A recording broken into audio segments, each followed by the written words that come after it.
Hello friends, எல்லோரும் எப்படி இருக்கீங்க? நாளைக்கு வந்து புரட்டாசி மாதம் தொடங்க போகுது. ஸோ இன்றைக்கி ஒரு நான்வெஜ் ஒரு கட்டிடுவோமா? இன்றைக்கி ரெசிபி என்னென்னு பார்த்தீங்கன்னா மட்டன் வறுவல் தான். நான் வந்து இன்றைக்கி வந்து ஒரு 300 கிராம் வந்து மட்டன் எடுத்திருக்கேன். இது வந்து 2 பேர் தாராளமாக சாப்பிடலாம்.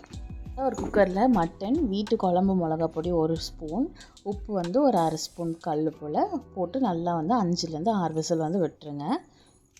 நம்ம குக்கரில் விசில் வரதுக்குள்ளே மசாலா ரெடி பண்ணிடுவோம். ஒரு 1.5 வந்து பெரிய வெங்காயம் நீல வாக்கில் அரைஞ்சிக்கோங்க. ஒரு சின்ன துண்டு வந்து இஞ்சி, ஒரு 15 பல் வந்து பூண்டு போட்டுக்கோங்க. இதில் வந்து ஒரு குட்டி 2 வந்து பட்டை, ஒரு 3 வந்து லவங்கம். நம்ம வந்து கரம் மசாலா ஆட் பண்ண தேவையில்லை. தேவைப்பட்டால் கடைசியாக வந்து சும்மா ஒரு 1/4 ஸ்பூன் போல் நீங்கள் வந்து ஆட் பண்ணிக்கலாம். இப்போ வந்து மசாலா அரைச்சிட்டோம். இந்த அரை வெங்காயம் வந்து நீல வாக்கில் இல்லை பொடிசாக எப்படி வேணாலும் நீங்கள் வந்து அரைஞ்சி வதக்கிறதுக்கு வந்து ஆட் பண்ணிக்கோங்க. அப்புறம் வந்து கொஞ்சமாக வந்து கருவேப்பிலை போட்டு நல்லா வதங்கிட்டு இது நல்லா ப்ரௌன் கலர் ஆனோடனே நம்ம அரைச்சி வச்சுருக்க மசாலா இருக்குது இல்லையா, அதை வந்து ஆட் பண்ணி நல்லா வந்து பொன்னிறம் ஆகுறதுக்கு ஃப்ரை பண்ணணும். நம்ம எந்த ரெசிபி செஞ்சாலுமே நல்லா பச்சை வாசனை போகிறவங்களுக்கு வந்து அதை நல்லா ஃப்ரை பண்ணி தீயாமல் வந்து சிம்மில் வச்சு நல்லா ஃப்ரை பண்ணி கோல்டன் ப்ரௌன் ஆக்கிட்டு நீங்கள் பண்ணி பார்த்தீங்கன்னா எந்த ரெசிபி சும்மா மிளகாப்பொடி போட்டு செஞ்சாலுமே அவ்வளோ டேஸ்ட்டாக இருக்கும். இப்போ வந்து நம்ம வந்து மட்டன் வந்து வெந்தாச்சு. இதை வந்து வெறும் மட்டன் மட்டும் நம்ம இதில் ஆட் பண்ணிக்க போகிறோம். இதில் வந்து நம்ம கொழுப்பு வாங்கியிருக்கோம் இல்லையா, இது வந்து நம்ம மட்டன் வந்து இன்னும் மசாலாலாம் ஆட் பண்ணப்போ இந்த கொழுப்பு வந்து ஆட் பண்ணுறோம். நம்ம விசிலில் போட்டு எடுத்தோம்னா கொழுப்பு வந்து குழஞ்சிரும். அதனால் வந்து கடைசியாக வந்து கொழுப்பு ஆட் பண்ணிக்கலாம்.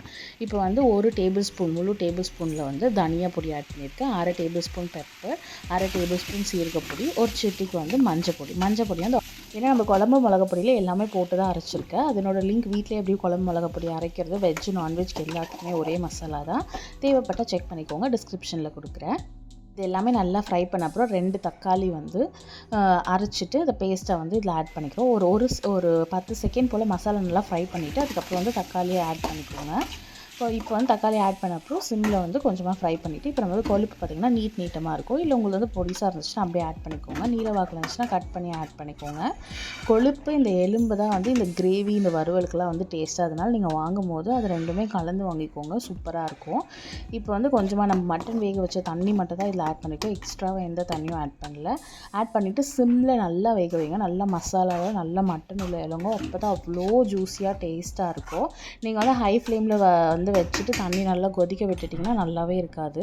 சிம்மில் வந்து வேக வச்சு கொஞ்சமாக அப்பப்போ வந்து கலாரி விட்டுட்டே இருங்க. ஒரு 10 நிமிஷம் போல் நல்லா வந்து வெந்து வரட்டும். இந்த ஸ்டேஜில் வந்து உங்களுக்கு வந்து முன்னாடி கிரேவி வேணால் அந்த ஸ்டேஜில் எடுத்துக்கலாம்.